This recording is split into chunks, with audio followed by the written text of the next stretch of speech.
Every country on earth at the moment is reforming public education. There are two reasons for it.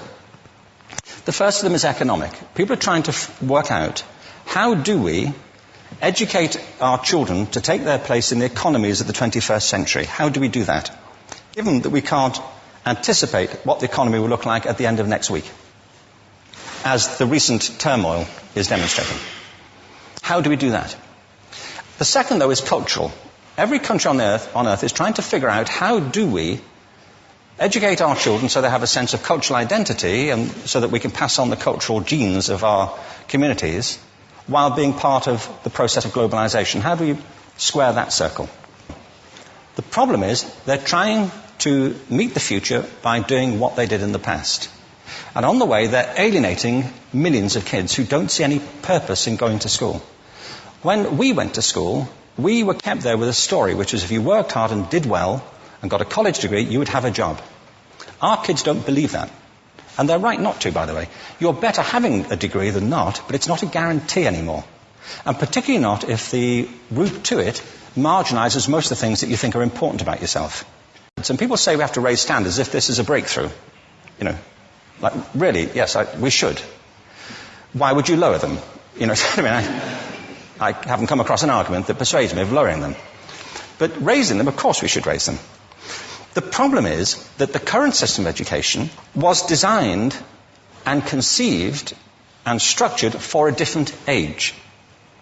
It was conceived in the intellectual culture of the Enlightenment and in the economic circumstances of the Industrial Revolution. Before the middle of the 19th century, there were no systems of public education. Not really. I mean, you could get educated by Jesuits, you know, if you had the money. But public education, paid for from taxation, compulsory to everybody and free at the point of delivery, that was a revolutionary idea. And many people objected to it. They said it's not possible for many street kids, working class children, to benefit from public education. They're incapable of learning to read and write, and why are we spending time on this? So there's also built into it a whole series of assumptions about social structure and capacity. It was driven by an economic imperative of the time, but running right through it was an intellectual model of the mind, which was essentially the Enlightenment view of intelligence. That real intelligence consists in the capacity for a certain type of deductive reasoning and a knowledge of the classics originally, what we come to think of as academic ability. And this is deep in the gene pool of public education, that there are really two types of people, academic and non-academic, smart people and non-smart people. And the consequence of that is that many brilliant people think they're not, because they've been judged against this particular view of the mind. So we have twin pillars, economic and intellectual. And my view is that this model has caused chaos in many people's lives. It's been great for some. There have been people who have benefited wonderfully from it. But most people have not. Instead, they suffer this. This is the modern epidemic, and it's as misplaced and it's as fictitious. This is the plague of ADHD. Now, this is a map of the incidence of ADHD in America, or prescriptions for ADHD. Don't mistake me here. I don't mean to say there is no such thing as attention deficit disorder. I'm not qualified to say if there is such a thing. I know that a great majority of psychologists and paediatricians think there is such a thing. But it's still a matter of debate. What I do know for a fact is it's not an epidemic. These kids are being medicated as routinely as we had our tonsils taken out. And on the same whimsical basis, and for the same reason, medical fashion. Our children are living in the most intensely stimulating period in the history of the earth. They're being besieged with information and calls for their attention from every platform, computers, from iPhones, from advertising holdings, from hundreds of television channels. And we're penalizing them now for getting distracted. From what? Boring stuff. At school, for the most part. It seems to me it's not a coincidence totally that the incidence of ADHD has risen in parallel with the growth of standardized testing. Now, these kids are being given Ritalin and Adderall and all manner of things, often quite dangerous drugs, to get them focused and calm them down. But according to this, attention deficit disorder increases as you travel east across the country. People start losing interest in Oklahoma.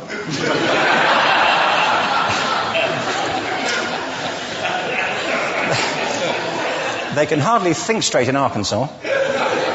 And by the time they get to Washington, they've lost it completely. And there are separate reasons for that, I believe. It's a fictitious epidemic. If you think of it, the arts, and I don't say this exclusively of the arts, I think it's also true of science and of maths, but I say about the arts particularly because they are the victims of this mentality currently, particularly. The arts especially address the idea of aesthetic experience. An aesthetic experience is one in which your senses are operating at their peak, when you're present in the current moment, when you're resonating with the excitement of this thing that you're experiencing, when you are fully alive. An anesthetic is when you shut your senses off and deaden yourself to what's happening. And a lot of these drugs are that. We're getting our children through education by anesthetizing them. And I think we should be doing the exact opposite. We shouldn't be putting them asleep. We should be waking them up to what they have inside of themselves. But the model we have is this. I believe we have a system of education that is modeled on the interests of industrialism and in the image of it. I'll give you a couple of examples. Schools are still pretty much organized on factory lines, ringing bells, separate facilities, specialized into separate subjects. We still educate children by batches. We put them through the system by age group. Why do we do that? Why is there this assumption that the most important thing kids have in common is how old they are? It's like the most important thing about them is their date of manufacture. You know what I mean?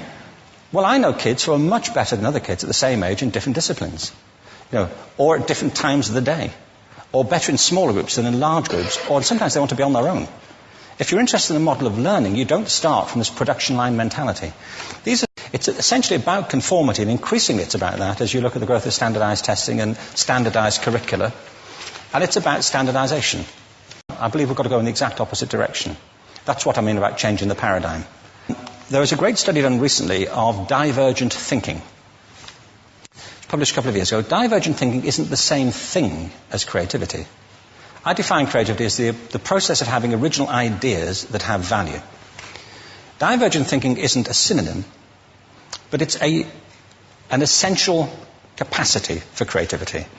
It's the ability to see lots of possible answers to a question, lots of possible ways of interpreting a question, to think what Edward de Bono would probably call laterally, to think not just in linear or convergent ways, to see multiple answers, not one.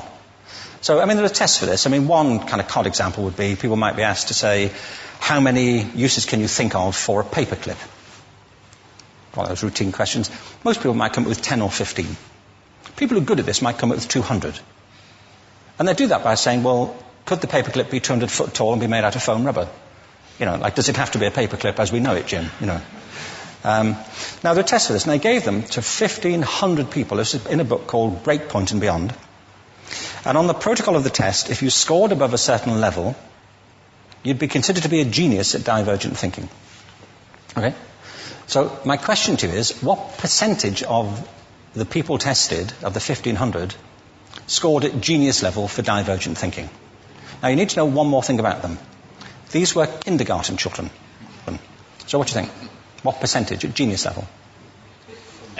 80. 80, okay. 98%. Now, the thing about this was it was a longitudinal study. So they retested the same children 5 years later, ages of 8 to 10. What do you think? 50?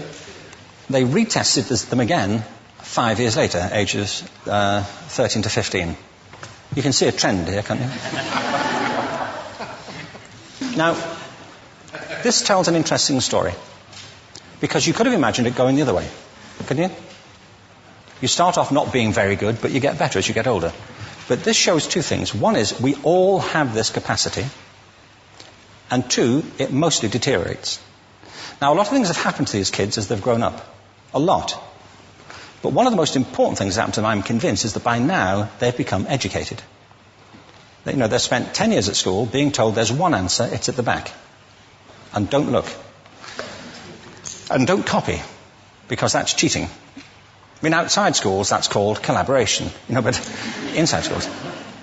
Now, this isn't because teachers want it this way, it's just because it happens that way. It's because it's in the gene pool of education. We have to think differently about human capacity. We have to get over this old conception of academic, non-academic, abstract, theoretical, vocational, and see it for what it is, a myth. Secondly, we have to recognize that most great learning happens in groups, that collaboration is the stuff of growth. If we atomize people and separate them and judge them separately, we form a kind of disjunction between them and their natural learning environment. And thirdly, it's crucially about the culture of our institutions, the habits of the institution and the habitats that they occupy.